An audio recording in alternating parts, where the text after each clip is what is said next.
Alrighty, kids. Figure I'd do a little more, bit of an overview on this thing, the Retro Duo 3.0, and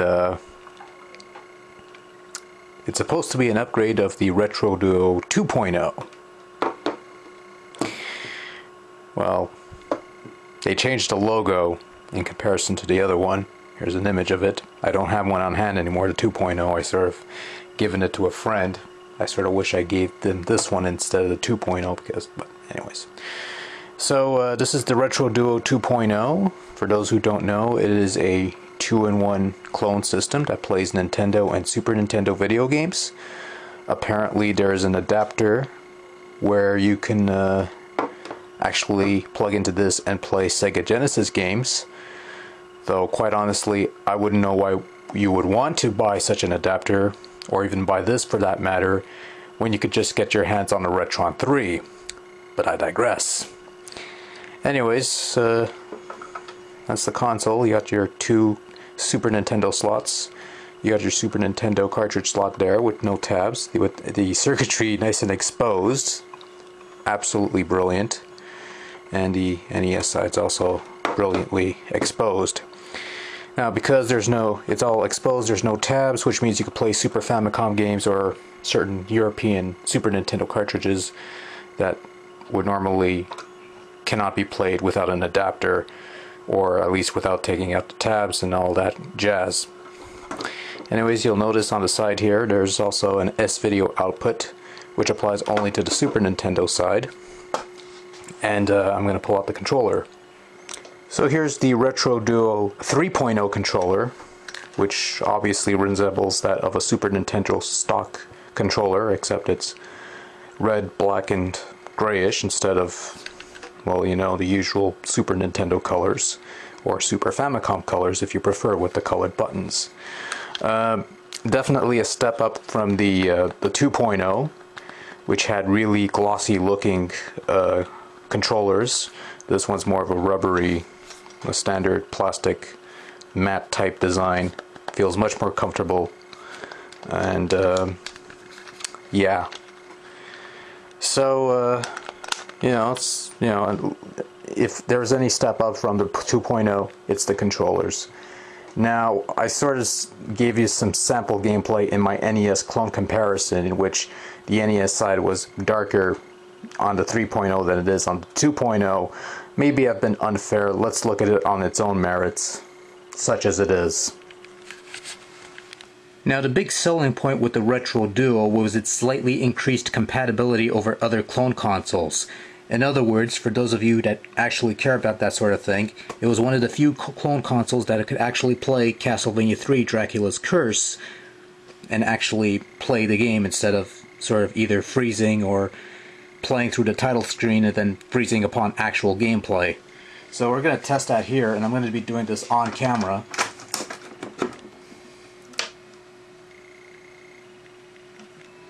And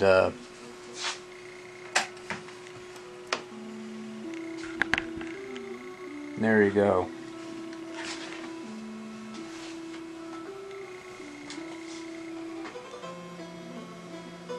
You sort of see the sound's not that great quality. Anyways,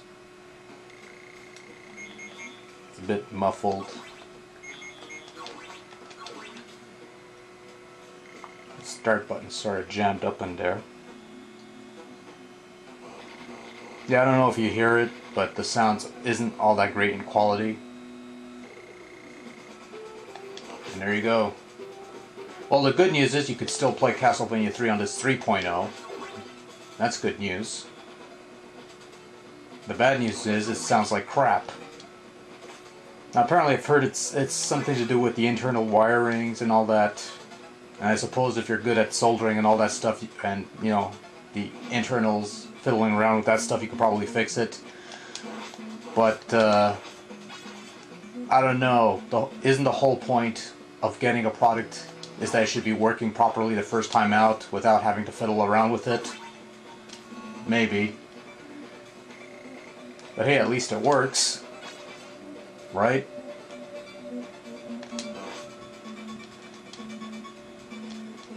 And I'm just gonna commit suicide so we can play something else. So we're playing Street Fighter Alpha 2 for the Super Nintendo on the Retro Duo. Seems to work fine. But to be fair, this also worked on the FC Twin as well, so...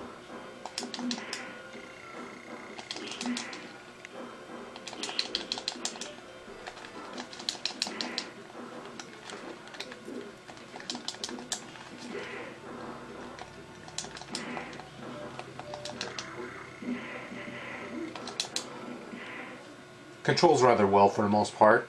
Like the stock controller, it's not the best thing, but it's responsive for the most part. It works. You could play games on it. You know, moves come out pretty well, I find at least.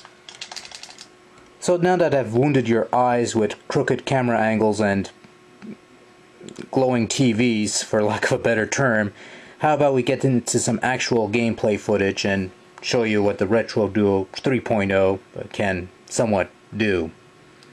Shouldn't take too long. So I think I've said this before and I'll say it again. Anytime I want to test the capabilities of an NES clone console, I'll put in Super Mario Bros. And one playthrough of World 1-1 will tell me everything I need to know about how good or how poor the cloning capabilities of an NES clone is. In the case of the Retro Duo 3.0, I think I've said it a couple times already. The picture is too dark for its own good and the sound quality is rather crap. I guess if they had fixed the internal guts of the thing so that the sound would come out properly, it sounds like it could have reproduced it, you know, to near perfect fidelity. You know, much like the FC Twin did, or at least the later, the later versions of the console. But as it is, it sounds like crap. You know, and the funny thing is this only affects the NES side, not so much the Super Nintendo side. As far as controls go, well, it's pretty standard stuff. If you've played it on an FC Twin, it's pretty much the same deal. The B button acts as the NES A button. The Y button acts as the NES B button. And start select as your usual buttons. And in the case of Gauntlet 2, the trigger buttons will act as additional pause buttons for some reason, which I thought was kind of interesting. But aside from that, you don't get any extra functionality. The controllers themselves, I find, work well enough. Now, although there is sometimes it does act a bit finicky at times. If I tilt my finger, upwards when I'm holding left, I might be moving up, or sometimes it won't respond when I'm pressing up, or for something. But these are generally rare instances, and for the most part, I find the controllers work pretty well. So no real complaints. Although there are no substitutes for the real deal. As far as the Super Nintendo side goes, well, it works well enough. All the buttons on the controller are exactly as they're mapped out. B is B, Y is Y, X is X, A is A. The trigger buttons do exactly what they're supposed to, so it's a proper Super Nintendo controller. Except it's not a Super Nintendo controller, it's a Retro Duo controller now, isn't it?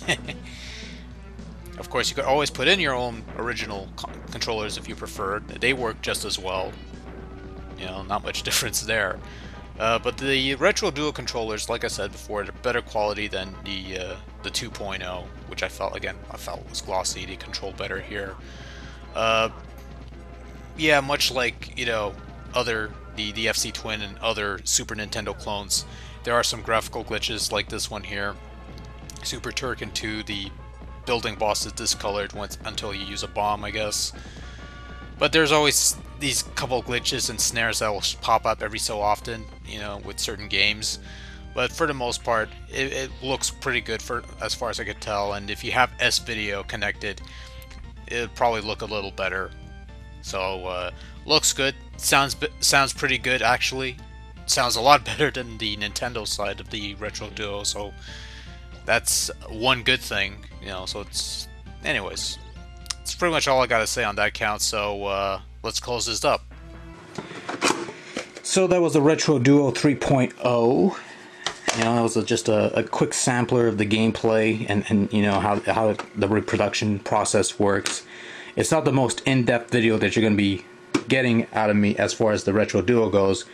I just wanted to give you a general overview, my overall impressions and initial thoughts, just a general overview of the console. And certainly on the Super Nintendo side, it works pretty well. At least I find. Sure, there's a couple glitches here and there, but that's to be expected from a clone system. Picture quality I thought was alright for the most part. There was some flickering, as you probably noticed, but nothing terrible.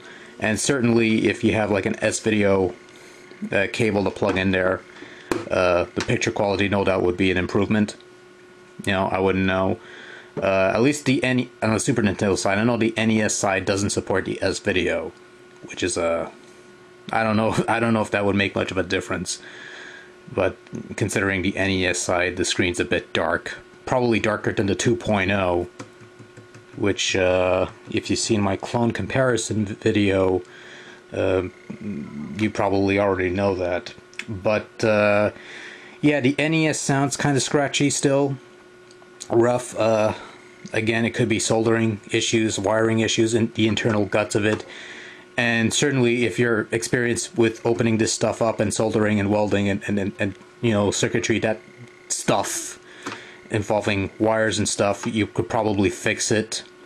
But I'm not into that sort of thing. It's easier for me to take things apart than it is to put them back together, and rewiring is beyond my capabilities.